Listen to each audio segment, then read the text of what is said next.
what do you think of the skills that people should start to develop in their 20s in general to make them better human beings, more potentially open to success financially, relationship, health-wise? What are 2 or 3 things that everyone should focus on in their 20s? Well, it certainly doesn't hurt to be in good physical condition, so we can walk through it. Stop drinking too much. How do you know if you're drinking too much? You regret what you do when you're drinking. It's interfering with other important goals. It's causing you financial distress. It's getting you in trouble with your friends or your family. It's getting you in trouble with the police. Okay, so stop abusing substances if you can, right? If you see that they're hurting you. And alcohol is particularly pernicious in that regard. So, physical health. Are you in decent shape? Are you strong and coordinated? And if you're not, well, you'd be better if you were. You'd feel better, you'd be more effective, you'd live longer, you'd be less sick.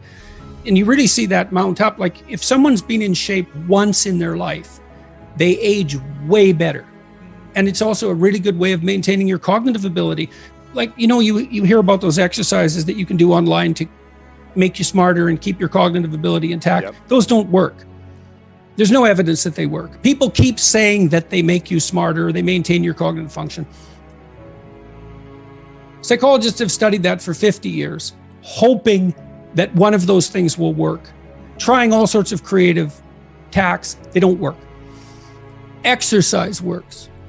Cardiovascular and weightlifting, you start to decline in your fluid intelligence at about the age of 25. And it's a linear trend downhill, and it can accelerate as you get older. It's just like this, quite ugly. If you exercise, you stave that off. So that's really useful. Maintain your relationships and foster them. So when I look at successful people, they're really good at something. They're reliable, right? You can count on their word. They're generous, and they have a wide connection network, which becomes more and more valuable as you get older. Yeah. So it's one advantage that older people really have over younger people. They have a connection network, and a connection network is huge. Well, you could be connected to 1,000 well-connected people. Okay, that means you are connected to the entire world. Right, it's unbelievably valuable. And that's one of the things that's so absolutely remarkable about the situation that I'm in right now. As far as one of the great benefits is I can contact pretty much anybody and they'll talk to me. It's like, really? That's so cool. I'm interested in infrastructure for reasons I won't get into, but I'm interested in infrastructure development. I think it's a good method of wealth transfer. It's a good solution to the problem of inequality and employment. I reached out to a leading expert on infrastructure last week to see if he'd talk to me. I thought, I don't know anything about infrastructure except that it's worn to a frazzle and we should do something about it. He agreed to talk. And having a connection network is of inestimable value. It's huge. Reliability, generosity, you can work on both of those. Philosophical sophistication, it's very useful because it orients you properly. You have a sophisticated sense of the world. You find, for example, that doing things for other people is actually more rewarding than virtually anything else you can do.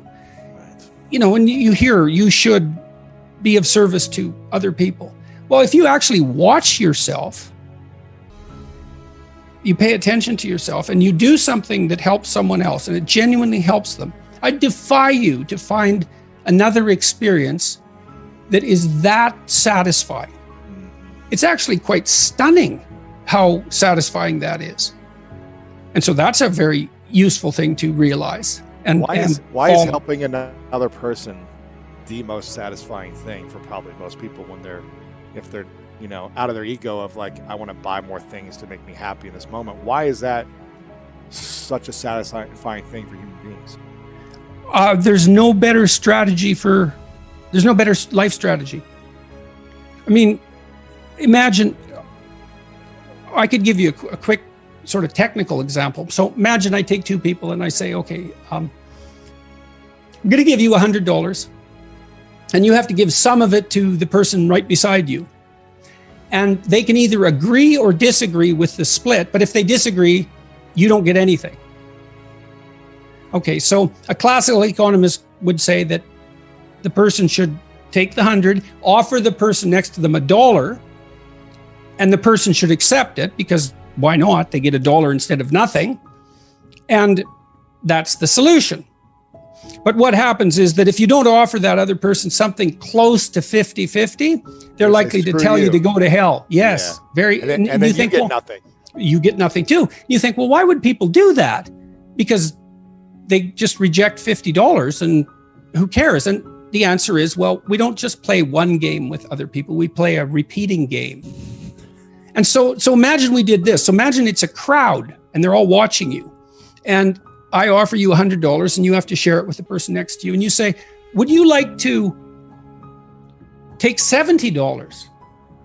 And the person says, well, I'm not sure that's fair to you, but if it's okay, yes. But then everyone else sees that. And now they all have an opportunity to pick who they're going to play with next.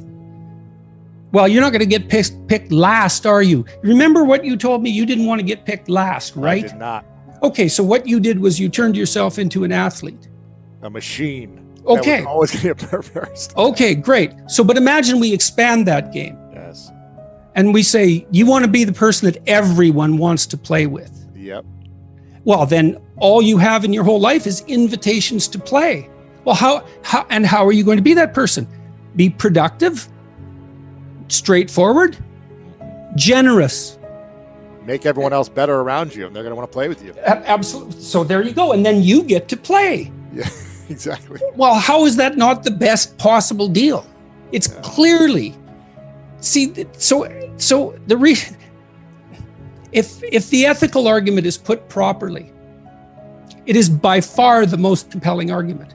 It's like, if you want to have everything you could possibly want and more, then be a good person.